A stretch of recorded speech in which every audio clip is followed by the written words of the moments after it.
Hello I'm சாரா. இந்த வீடியோவில் ஸ்லீவில் எப்படி கிராண்ட் ஒர்க் வந்து பண்ணலாம் நார்மல் மிஷின் வச்சு அப்படின்னு பார்க்கலாம். இந்த டிசைனுக்கு வந்து நான் ஜரி த்ரெட் எடுத்திருக்கேன். நார்மல் மிஷின் தான். ரொம்ப ரொம்ப சிம்பிளான டிசைன் தான். இது எப்படி மேக் பண்ணுறதுன்ட்டு இந்த வீடியோவில் ஃபுல்லாக பார்க்கலாம். நம்மக்கிட்ட இருக்க மிஷின், தையல் மிஷினை வச்சு நம்ம ரொம்ப கிராண்டாக கூட எம்ப்ராய்டரி டிசைன் வந்து போடலாம். இப்போது ஸ்லீவுக்கு தேவையான கிளாத் வந்து எடுத்துக்கிறேன். ஸ்லீவ் கட் பண்ணாமல் அதுக்கு மட்டும் எவ்வளோ துணி தேவைப்படுமோ அதை மட்டும் எடுத்துக்கிறேன். அதில் ஒரு ஸ்கேல் அளவுக்கு அவுட்லைன் வந்து லைன் பண்ணுறேன். 2 சைடுமே லைன் பண்ணிட்டு வரேன். லைன் பண்ணும்போது பார்த்தீங்கன்னா கிராஸாக தான் லைன் பண்ணியிருப்பேன்.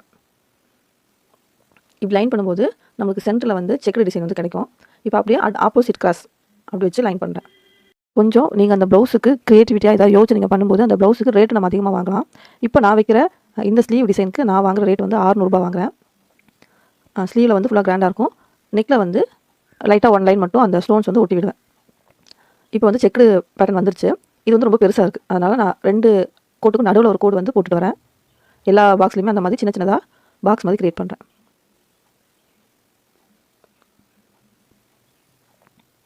இப்படி போடும்போது அந்த செக்குடு அந்த பாக்ஸோட அளவு வந்து கம்மியாக இருக்கும்.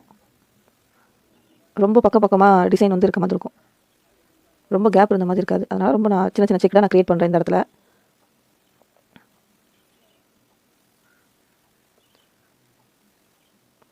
ஒரு விஷயம், நம்மளோட நார்மல் மிஷினில் ஒரு சில டிசைன் தான் நம்மளால் பண்ண முடியும். அதாவது இந்த ஆரி ஒர்க்கு அந்த மாதிரி சொல்கிறாங்களா, அதில் வந்து இது வந்து ஒரு டிசைன்.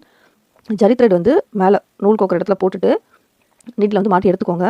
கீழே பாபின் கேஸில் நம்ம நார்மலாக யூஸ் பண்ணுற மிஷின் த்ரெட்டை போட்டு எடுத்துக்கோங்க. இந்த இடத்துல தையல் அளவு வைக்கிற இடத்துல கொஞ்சம் இன்க்ரீஸ் பண்ணி வச்சுக்கோங்க. நம்மளுக்கு கொஞ்சம் பெரிய தையலாக வேணும். இப்போ இந்த கோட்லேயே வந்து நான் தைச்சிட்டு வரேன். ஜரி த்ரெட் போட்டிருக்கோம், அதுவும் மேலே போட்டிருக்கோம். கட் ஆகிறதுக்கு அதிக வாய்ப்பு இருக்குது. அதனால் மெதுவாக தைச்சிட்டு வரணும். ஸ்டார்டிங்கும் எண்டும் டபுள் ஸ்டிச் போடக்கூடாது. அதை மட்டும் நோட் பண்ணிக்கோங்க. டபுள் ஸ்டிச் போட்டிங்கனாலே ஜரி த்ரெட் வந்து கட் ஆயிரும். இந்த டிசைனுக்கு வந்து நம்மளுக்கு டபுள் ஸ்டிச் வந்து தேவைப்படாது. ஏன் அப்படின்னா நம்ம இதுக்கு மேலே தான் ஸ்லீவ் வச்சு கட் பண்ணுவோம். லைனிங் கிளாத்தில் கரெக்டான ஸ்லீவ் வந்து மெஷர்மெண்ட் எடுத்து கட் பண்ணிவிட்டு அந்த லைனிங் கிளாத் எடுத்து அப்படியே இந்த மெயின் கிளாத் மேலே வச்சு தையல் போட்டு வரும். அதனால டபுள் ஸ்டிச் வந்து போட வேண்டாம். நீங்கள் ஒரு கோடாக முடிக்கிறதுக்கு இப்படி திருப்பி கையில் திருப்பி மறுபடியும் இன்னொரு கோட்டை வந்து ஜாயின் பண்ணிங்க அப்படின்னா டைம் வந்து சேவ் ஆகும். நூலும் கட் ஆகாது. இந்த இடத்துல கூட நம்ம ஃபுல்லாக தைச்சிட்டு வெளியே இழுக்கும்போது தான் நூல் வந்து அதிகமாக கட் ஆகும். இப்போ வந்து நான் ஸ்ட்ரெயிட் லைனில் தான் இந்த டிசைன் மேக் பண்ணுறேன். இதுக்கப்புறம் ஒரு சின்ன மாங்காய் பிஞ்சு, அப்புறம் அந்த எப்படி சொல்கிறது கர்வ் மாதிரியே வரும் ரவுண்டாக ஒரு சில டிசைன். அதெல்லாமே நான் போட்டு காட்டுறேன். வரக்கூடிய வீடியோ நெக்ஸ்ட் வீடியோ நான் கண்டிப்பாக நான் போட்டு காட்டுறேன் எப்படி போடுறதுன்னு.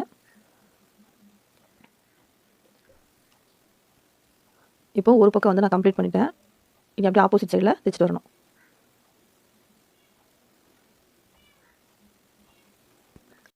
நான் இதில் வந்து மார்க் பண்ணியிருக்கிறது வந்து கிளாஸ் பென்சிலில் தான் மார்க் பண்ணியிருக்கேன்.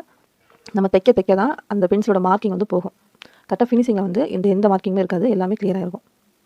ஆரி ஒர்க் கற்றுக்கிறவங்க இந்த பென்சில் வந்து கண்டிப்பாக வச்சுருப்பாங்க. கிளாஸ் மார்க்கர், அந்த பென்சில் பேர். கிளாஸில் வரைகிற பென்சில். அது மிரரில் வரைவாங்களா அந்த மாதிரி பென்சில். இப்போ நம்ம நார்மலாக நம்மக்கிட்ட இருக்க இந்த கிளாத்துக்கு வரைகிற சாக்கு வச்சு வரைஞ்சோம் அப்படின்னா அது வந்து போயிடும். நம்ம கைப்பட்டு நிறைய அழிய சான்ஸ் இருக்குது. அதுக்கு பதிலாக இந்த பென்சில் கூட வச்சு நம்ம ட்ராயிங் பண்ணிக்கலாம். அது மேலே தையல் படும்போது அந்த மார்க்கிங் எல்லாமே கிளியர் ஆகிடும். இப்போ நீங்கள் கூட இந்த வீடியோவில் பார்க்கலாம். அந்த லைன் மேலே நான் தைச்சிட்டு வரும்போது அது வந்து அந்த ஜரி வந்து கவர் பண்ணிடுது. அதுவும் அந்த நீடில் பட்டு அந்த மார்க்கர் எல்லாமே கிளியர் ஆகிடுது. ஆனால் நான் தைக்காத இடத்துல நீங்கள் பார்த்தீங்கன்னா அப்படியே இருக்கும். அந்த லைன் வந்து அப்படியே இருக்கும். அழியாது. நம்ம கைப்பட்டால் கூட அழியாது.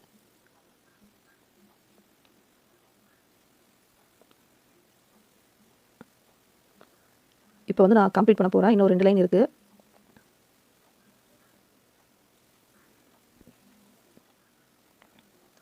அடிக்கடி நூல் கட்டாச்சு அப்படின்னா டென்ஷன் பார் இருக்குல்ல, அதை வந்து லைட்டாக லூஸ் பண்ணிக்கோங்க.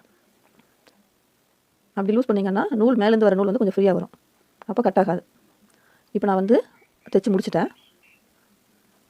இப்படியே கூட போடலாம். சுடிதாருக்குலாம் இப்படியே கூட நீங்கள் ட்ரை பண்ணலாம். இப்போ நான் லைனிங்கில் ஸ்லீவ் கரெக்டான ஸ்லீவ் அளவு போட்டு கட் பண்ணியிருக்கேன். இந்த அளவை நம்ம இப்போ தைச்சோம்ல ஜரி த்ரெட் வச்சு அதுக்கு மேலே வச்சு தைக்கணும். கிளாத்தோட ரைட் சைடு வந்து மேலே பார்த்த மாதிரி இருக்குது. லைனிங்கோட ராங் சைடு வந்து மேலே பார்த்த மாதிரி இருக்குது. இப்போ கீழே ஓரத்தில் வந்து தையல் அடிச்சுட்டு வரணும். இதுக்கு கீழே இருக்க எக்ஸ்ட்ராஸ் எல்லாமே நம்ம கட் பண்ணி எடுக்க போகிறோம். இப்போ இதுக்கப்புறம் லைனிங் அப்படியே எடுத்து போட்டிங்கன்னா உள் பக்கமாக போயிடும். இப்போ நம்ம கீழே இந்த ஜரி லைன் போட்டிருக்கோம்ல, இதுக்கு மேலே நம்ம தைக்கும்போது அது ஒரு கோடு மாதிரி ஃபார்ம் ஆகும். அது வேண்டாம். அதனால் நீங்கள் லைனிங்கில் அந்த ஓர தையல் வந்து போட்டு வந்துடுங்க. இப்போ அப்படியே திருப்பி உள் பக்கமாக வச்சு லைனிங் சுற்றி அவுட்லைன் ஃபுல்லாக நம்ம தைக்கணும். இப்படி நம்ம தைக்கும்போது லைனிங் கிளாத் வந்து எக்ஸ்ட்ரா வந்து கீழே வந்து வெளியே தெரியக்கூடாது. அதை மட்டும் கவனமாக பார்த்துக்கோங்க. கீழ் பக்கம் லைனிங் கிளாத் வந்து தெரியக்கூடாது. கரெக்டாக நம்ம தைச்சிருக்க அளவு கரெக்டாக கையில் பிடிச்சிட்டு அப்படியே ஸ்லீவோட அவுட்லைன் ஃபுல்லாக தைச்சிட்டு வரணும். ஏன்னா கீழே வந்து இதுக்கப்புறம் நம்ம தையல் போட முடியாது, போட்டால் அது மாதிரி அசிங்கமாக தெரியும். இப்போ அவுட்லைன் ஃபுல்லாகவே நான் கட் பண்ணி எடுக்கிறேன். உங்களுக்கு தெரியணும் அப்படிங்கிறக்காக தான் நான் இதை வந்து ஆப்போசிட் கலராக லைனிங் போட்டிருக்கேன். இப்போ ஃபுல்லாக அவுட்லைன் ஃபுல்லாக கட் பண்ணி எடுத்ததுக்கப்புறம் ஸ்டோன்ஸ் வந்து நம்ம வச்சு அதில் ஃபிக்ஸ் பண்ணணும். அது எப்படின்னு பாருங்கள். ஸ்லீவோட அவுட்லுக் வந்து இப்படி தான் இருக்கும். இது நீங்கள் அப்படியே கூட யூஸ் பண்ணலாம், நல்லாயிருக்கும். சின்ன சின்ன செக்குடு மாதிரி இருக்கும், அழகாக. இப்போ கொஞ்சம் நம்ம ஸ்டோன் ஒர்க் வச்சு கிராண்டான லுக் வந்து கொண்டு வர போகிறோம். லைனிங் பார்த்தீங்கன்னா எல்லாமே பிசுறு எல்லாமே உள்ள பக்கமாக போயிடுச்சு. இந்த ஸ்டோன் நான் வாங்கி ஒரு 6 வருஷம் இருக்கும். அதிகமாக யூஸ் பண்ணலை. ஏன்னா ஒயிட் கலர் ஸ்டோன் வந்து யாரும் அதிகமாக யூஸ் பண்ண மாட்டாங்க. ஏதாவது ஒரு சில சாரீஸ் மட்டும் தான் யூஸ் பண்ணுற மாதிரி இருக்கும். ஆனால் நான் இந்த ஸ்லீவில் வந்து யூஸ் பண்ணுறேன்.